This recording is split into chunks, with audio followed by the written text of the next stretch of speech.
Hi everybody! With Tekken 8 just weeks away at the time of recording, and the fact we have no guest characters on the base roster, it got me thinking, do guest characters even matter in fighting games anymore? Back in the day, they clearly did, as they were a selling point for more casual players. Soul Calibur 4 was almost my gateway into fighting games thanks to Darth Vader, just because I like Star Wars on a very casual level. However, since more and more fighting games are launching with no guest characters in this day and age, it got me questioning, do they even matter anymore? For this video, we'll look at it from both sides and see if we can come up with a definitive answer. We'll start with the why they don't matter first, then cover why they do. To wrap up the video, I'll give my opinion on the matter. Before we get into why they don't matter anymore, here's a little bit of fighting game history for you. The first time a guest character was found in a fighter was 1993's Fatal Fury Special. It featured Ryo Sakazaki from The Art of Fighting. Admittedly, Ryo was an in-house guest, since SNK developed both Fatal Fury and The Art of Fighting, the series for which Ryo originates. Anyways, guest characters used to matter a lot back in the day. But beyond Mortal Kombat as a franchise and Tekken 7, most modern fighting games seemingly omit guest characters from the roster entirely. There are exceptions, of course, but the vast majority of them stick to just legacy and new characters. One of the major cons for fighting game developers when they include guest characters is the cost. Characters like Akuma in Tekken 7 are an exception rather than the rule, as Bandai Namco traded some game tech to help Capcom out. Guest characters tend to work in fighting games that are exceptionally over the top in some manner. Seriously, Tekken goes for a goofier feeling despite the fact it's one of the more technically challenging fighting games when it comes to mastering it. Look at the characters like Kuma, Panda, Roger, etc. This goofier styling means it's more easily able to adapt to guest characters who would otherwise seem out of place. This is partially why guest characters in Mortal Kombat work out so well. That series is over the top with the violence and gore, which NetherRealm is able to lean into with the guest characters, as the majority of them come from more violent franchises. It's why the horror characters in MKX and 11 work so well tonally. So why are guest characters becoming less of a thing in fighting games as a whole? Mostly it's the cost factor. Sure, there is a chance they will blow up and more than recoup the initial investment, but they could also have a chance of being a massive bust for the company. With the average AAA game now costing over $100 million to develop, it means both publishers and developers, even from the big boys, are likely to tighten their purse strings a little bit more. The smaller scale fighting games are less likely to pursue guest characters, as the licensing fees would balloon the budget. In the case of indie developers in the FGC, they tend to be passion projects. Think of something like Skullgirls. That game clearly had a lot of love and passion put into it, plus the art style and animation quality for Skullgirls is incredible. Despite being over the top, a guest character in Skullgirls wouldn't make much sense given the game's aesthetics and the way it goes about its arcade-style storytelling. But it does work in something like Dead or Alive or Soul Calibur, as those games, despite being more grounded in reality, are the type of fighting game where something like Mai Shiranui's ninjutsu fits right in with the existing cast, or in the case of Soul Calibur, a character like Geralt of Rivia makes sense style-wise, since Geralt, despite being from a fantasy setting, is in one where traditional swordsmanship matters. Albeit, I'll admit 2B's inclusion in Soul Calibur 6 makes a whole lot less sense, even though she is one of my mains in that game, much to the chagrin of my friend True. I beg to differ. I think guest characters do not really have a place in today's games. Why? Simply because video games have much longer lifespans now compared to how they were 10 or even 20 years ago. Case in point, Tekken 3. One of the greatest fighting games of all time, one of the greatest selling fighting games of all time, that sold over 8 million copies throughout its lifespan. And do you remember their guest character? Gun. Yeah, that little yellow dinosaur thing, that thing. And was it the reason why Tekken sold that many copies? No, it was because of how many features Tekken had at that particular time compared to its competitors. A theater mode, a team battle mode, Tekken Ball mode, which was a volleyball game, Tekken Force mode. It was the content that sold the game to consumers, not the character. Or we can take it back to the early days of Soul Calibur 2, where each release had a different guest character for their respective console. Link for the GameCube, Heihachi for the PS2, and Spawn for the Xbox. Introducing guest characters is a good idea at first. Yes, it does bring in that casual audience that may not be familiar with the game that you're trying to play, but it does come with a long-term price. You know why we haven't seen a Tekken 3 re-release on modern consoles? It's because Gun is a guest character. You know why we can't get a Mortal Kombat 9 HD re-release? It's because of Freddy Krueger and Kratos. Kratos was only exclusive to PlayStation 3, and also Freddy Krueger is a guest character as well. We'll never see that on modern consoles. And if you were one of the few lucky souls to buy Soul Calibur 1 and 2 HD on Xbox, guess what? That's been delisted because of one thing: guest characters. In summation, guest characters may get casual players to play your game, but it's not going to be the main reason why they stay.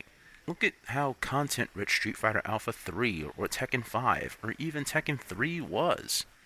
That is what got players to turn that game on and play just one more time. Not every casual gamer wants to spend the majority of their day labbing characters and playing online against other sweaty players. They want single-player content. And this is why single-player content is important. This is why we see Arcade Quest in Tekken 8. This is why we see the World Tour mode in Street Fighter 6. You need something for those players that don't want to play online to do, especially since these games are being supported for the next 4, 5, or in Tekken 7 and Street Fighter 5's case, 7 years. You need a reason for people to keep playing, or else they'll die a very quick death. See DNF Duel. What can I say? I love mining salt from friends. Another reason guest characters don't matter is the weird issue they face. Most guest characters are intended to get more casual members of the FGC into giving AIP a try. However, their execution levels tend to be that much higher, meaning they're really only going to be a lot of fun to the players that are veterans of the fighting game community. But what do I mean by high level of execution? Usually, high execution characters are ones who have either a lot of really complex inputs for their combos, or characters who use a lot of stances. For 3D fighters, almost all of the Mishimas would fit the bill. For 2D games, I would basically spend all day listing off some of the more complicated characters in SNK fighting games, or almost anyone in the early Guilty Gear titles. Guest characters generally fall under the complicated combo variety, plus the ones who prove to be simpler to use and are very powerful tend to alienate the core fanbase of the fighting game in question. For example, despite being somewhat hard to pilot, Akuma wound up pretty much breaking Tekken 7 thanks to his gimmicks, which certainly annoyed Tekken veterans, though a lot of Tekken players absolutely hated Noctis as well. While Noctis wasn't exactly super easy to use, some of his moves were highly abusable, which is something more competitive players are always going to be annoyed by. It's going to be interesting to me when Tekken 8 launches and a base roster character will actually have some of Noctis's kit, that character being Victor Chevalier. I imagine he's going to make people as salty as his hair. Why do I hear my editor complaining about that joke already? I'm old, Gandalf. But when you look at it from the perspective of most guest characters clearly being aimed at more casual players but requiring a higher level of skill to pilot them well, you start to question why they were included in the first place. For the most part, veterans aren't going to touch them unless they really love the IP the character comes from. Why won't the veterans touch them though? It's because the vast majority of them will continue with the series in the future, and the character in question likely won't appear in future games. Mai Shiranui is one of the few exceptions I can think of where a guest character has become recurring. I'm of course talking of her appearances in Dead or Alive 5 and 6, but those are outliers. For the most part, guest characters don't carry over to sequels. Members of the FGC who are more serious about competing in tournaments typically don't want to waste their time with a character in one game, then years down the line shift to a brand new character, because in the vast majority of fighting games, legacy knowledge is key in future games. That's a whole other debate for another time, though. I'll just leave that particular discussion point with this. Some people feel like long running fighting games need to fundamentally shake up how every character on the roster plays, so that people can no longer rely on legacy knowledge to beat up on newer players. Whereas others feel like legacy knowledge needs to remain, so a game retains its identity. Personally, I fall somewhere in the middle on the issue. But I can totally understand why players who are more serious about the games feel this way. They don't want to go into the next iteration with only some of their knowledge carrying over. There's also the fact a lot of casual players will drop the franchise entirely when the guest character they like is no longer part of the roster, since the more casual player is likely only playing the game for that one specific character.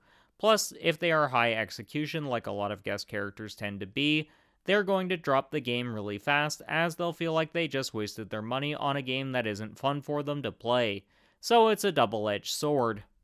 Ultimately, guest characters are just there to temporarily inject new life into a fighting game that may either be dead or dying. They're meant to shake up the metagame a little bit, and obviously they're included to sell the game in some way, usually the season pass for that year, since a lot of them no longer ship with the base game, but are instead added as DLC down the line. It's a good business practice in theory, since it's meant to cash cow people as much as possible. It's just a question on if they'll actually move sales of the season pass or not. Ultimately, it's a gamble. Now that I've covered why they don't matter so much anymore, it's time to cover why they do matter. Given the fact these characters are most often used to move season passes, they do matter. But developers have to pick the right guest characters for their target audience, which can be a difficult one to nail. In Soul Calibur, you can make the argument that almost any character who uses some kind of melee weapon in their respective games is fair game. For a game like Tekken, it's harder to justify, though the inclusion of some gunplay does make sense given it's a modern setting. Then again, a main roster character in Soul Calibur does use a gun, so that muddies the water a bit. However, just like I stated in the cons section, the inclusion of guest characters can also greatly help the sales of a game. I've seen some people arguing Akuma actually is the reason Tekken 7 did so well.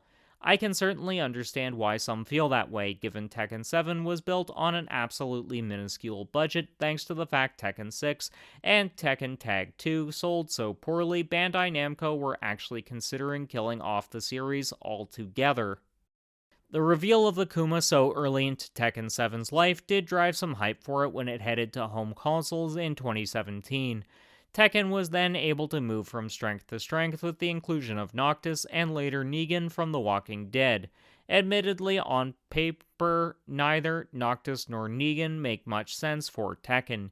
It just seemed like they were trying to capitalize on the cultural zeitgeist of the time. However, with hindsight being 2020, it makes some sense as to why they were included beyond just them making money off the popularity of these characters. A lot of Noctis' moveset was transferred over to Victor, meaning a lot of that work is being reused in a new character, one that is fast proving to be a fan favorite, so that research and development into the refinement of making Noctis somewhat balanced in Tekken 7 has paid off down the road. Fighting games have always sold themselves off the rule of cool. That's more important now than it ever has been, given gaming has changed so much since the 90s. Games are no longer a niche hobby for weirdos in their parents' basements or for really young kids. At this point, gaming is socially acceptable to all age brackets, even if there is still some stigma associated with it. With that comes a lot of benefits and pitfalls. One of the benefits is companies can now invest more money to make their games even better. The downside is gamers are likely to just play the types of games they really love and not much else, since the costs of games have gone up. Back in the day, a lot of gamers would buy off word of mouth and thus play a little bit of everything. This meant a lot of games would sell gangbusters just because the release pool was more limited. Today we're bombarded with new games basically every day, but since people's dollars aren't going as far as they used to, they're going to play it safe with the titles they do buy. This means fighting games have to be far flashier than they used to be just to stand a chance of finding their audience, at least when it comes to the casual market. Ways they can do that are by making the game really flashy from the outset with characters like Victor, or they have to include a guest character that will sell a ton of copies. As much as hardcore FGC players want to think they matter in the industry, they don't. Let's face it, if you're a member of the FGC, you're going to buy the game no matter what. The casuals are literally the lifeblood of the fighting game community, even if they don't become FGC lifers. It's them that make up the majority of the sales, though they often give up on fighting games after being bodied over and over again in online lobbies. This is a topic that needs to be discussed in a separate video though, as it's an issue the FGC has faced since fighting games moved from the arcades onto home consoles. Basically, the flash is what brings the casuals in, which reminds me of a saying I heard from a YouTuber, Frono's Photos. Sell the sizzle, not the steak. I'm going to add this though. We want them to consume said steak. One way to do that is to make the guest characters have a lower barrier of entry and make it obvious in future iterations there will be a character who's a direct replacement. That way you can satisfy both veterans who liked a guest character and newcomers who played primarily for that character. Some of the newcomers from one game are likely to convert into veterans down the line, even if a good number of them won't. That's just the lot of fighting games or any franchise that runs for a long time. You're going to have people drop out of the franchise for various reasons. For some, it'll be due to life commitments. For others, it's going to be the game just didn't grab them. And for some, it'll be thanks to their mains not being on the main roster. I've known some members of the FGC to not pick up a new entry in a series they like just because their preferred character didn't make it to the base roster, which is certainly a valid reason to not pick up a game right away given how expensive they can be. But what are some other positives for including guest characters? This one won't be obvious on a gameplay level or a surface one, but one of the benefits is the fact it opens up the possibilities of future crossovers between the franchises. The guest character also means the fighting game fan might check out whatever the property the guest character is from, though the more likely outcome is the fan of the other game or piece of media is likely to check out the fighting game. Ultimately, there is some benefit, even if it's only temporary. The other one is these game companies either develop or deepen their relationships, which means a deeper pool of knowledge, which in theory leads to better quality games. Another big benefit it can lead to is innovations for the fighting game genre. Using Akuma as an example again, he's a 2D fighter in a 3D fighting game. This led Harada-san and the Tekken team to innovate on the formula of Tekken by figuring out how to make a 2D character work in a 3D space, which is something I expect will carry into Tekken 8 over its supposedly 10-year-long lifespan. It's something I wouldn't be surprised if more 3D fighting games attempt if Tekken 8 can balance it. Basically, these innovations impact fighting games more than most casuals would think of. Certainly more than most veterans realize as well, albeit the veterans probably have some sense of it. When you really think about it, innovations in gaming really matter. Otherwise, you just have iterative gameplay that fast grows stale. It's this stagnation that slowly kills a franchise. Death by 1,000 cuts, so to speak. Basically, guest characters do matter from a lot of perspectives. Now that I've covered both sides, I'll get on to my take on the matter. On a personal level, guest fighters don't really matter to me, though I'm not saying it doesn't matter to me on some level. For example, were a developer to include Reen Schwarzer in a weapons-based fighting game, I would certainly give it a shot. I feel like he'd work well for a game like Samurai Showdown or Soul Calibur. However, he's not too likely to make it into any fighting game since the Trails series is super niche. I do have a list video on characters from the Trails universe I'd love to see as guest characters in fighting games. A card will be popping up now if you want to check that out. Also, if you've liked the video so far, consider hitting the subscribe button. I'm currently on the road to 1K subs, and I'd love to reach that this year. I'd also love to see some Dead or Alive characters appear in the King of Fighters or in Virtua Fighter, which I think is more likely to happen given the fact SNK characters keep popping up in Dead or Alive, and Virtua Fighter did cross over with DOA in DOA 5. I personally see both sides of the coin, since I'm not a pro-level competitive player, nor am I a so-called filthy casual. I straddle the line between the two. I love fighting games, but my overly aggressive playstyle means I get eaten alive by actual competent players. Though I have improved at fighting games massively by actually helping newcomers when they join me for Twitch streams. That improvement came about thanks to me actually having to slow down and explain mechanics and how to execute certain combos for my friends who are less seasoned in fighters, but that's a topic for another video. I'm of the opinion guest characters do matter to some extent. They matter if a game is well and truly established and needs an injection of fresh blood, which is typically in the midlife cycle of the game. I guess the guest characters in fighting games are the game's midlife crisis. I'm definitely headed for my own midlife crisis in the near future. I'll be turning 34 this year. Fuck, I'm old. I'm old, Gandalf. It also matters when the game is experiencing its last gasp. During both points, the developers will want to gain a ton of new players. During the midlife cycle, the developers want that injection of fresh blood because matchmaking becomes more difficult after the first year of the fighting game's life. By that point, a lot of the casuals who bought the sizzle, not the steak, will have died off. Some of the newcomers will have transitioned into middle-of-the-road players, the stage I'm perpetually stuck in, and some of the mid-level players will be advancing into more serious stages. It's during this time matchmaking becomes nightmarish because the player pool is a lot shallower. The nightmare comes from the fact that more skilled players are going to beat the shit out of the less skilled ones, and the less skilled players are going to weed themselves out because the game will stop being fun for them, meaning if that goes on for too long, the mid-level players will just move on to other games, leaving only the elite players left. By bringing in some new players, developers can expand the life of a game by at least a few years, so having a fresh influx of players throughout the game's life is mandatory in this day and age, hence why it makes sense to add guest characters when the game has been around for a while and right before it's about to go out.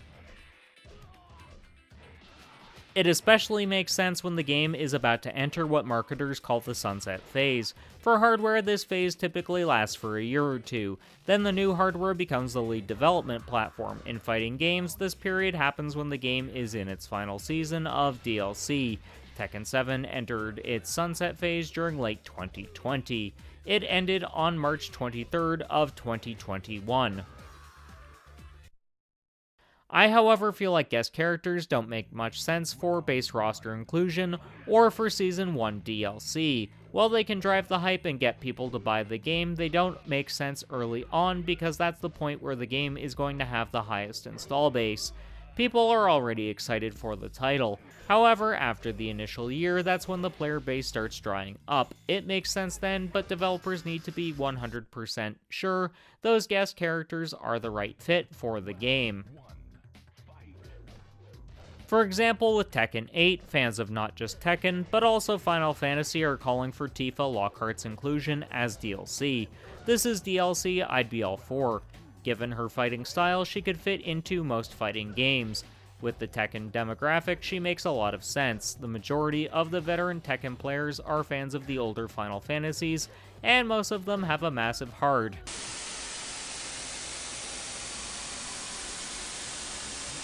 Anyways, Tifa makes sense as DLC for a whole number of reasons, though most will think of two very important ones. By herself, Tifa is enough to move a season pass, even if the rest of the season was just talentless jobbers. But as a whole, I feel like guest characters are still important in this day and age. They just aren't as important as they used to be, since fighting games now are much more niche products. It's just a question of if fighting games can break back into the mainstream or not. Guest characters won't do that, but they will certainly bring in a wider audience. And generally speaking, bringing in a wider audience is a good thing, even if you'll get sweaty neckbeards gatekeeping. And do you have a problem with my sweaty manhood? But where do you stand on the matter of fighting game guest characters? Let me know in the comments section, and don't forget to like and subscribe. It really helps the channel out. If you want to help the channel further, you can hit the join button or click the link in the description. Thanks go out to my channel members, R. Campbell and Danny Boy. If you liked this video, why not check out 2 of my videos popping up on screen now. One of them is why Tekken 8 will be a day 1 purchase for me, and the other is whatever video YouTube thinks you'll enjoy most. Check them out, and until next time, keep blazing that trail.